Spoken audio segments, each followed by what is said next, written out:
It's been relentless here in Israel. The missile attacks keep coming day and night.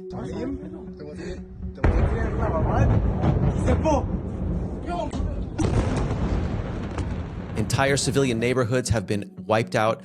Families are in and out of bomb shelters. People are exhausted, and tension just doesn't let up.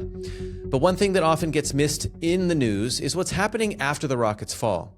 You've got these first responders and rescue teams, men and women who are literally running toward the destruction, digging through rubble, searching for survivors, doing whatever they can to save lives. And they're doing it without sleep, without proper food, and often without a break.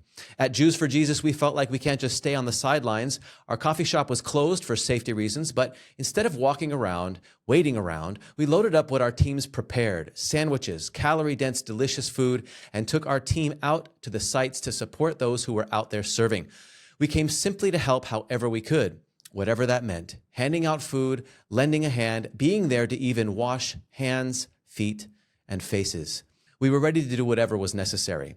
We're also working with other Christian organizations to prepare burn and injury aid supplies, because unfortunately the need is real and it's growing. This is what it means for us to follow Yeshua, to step into the pain and bring compassion.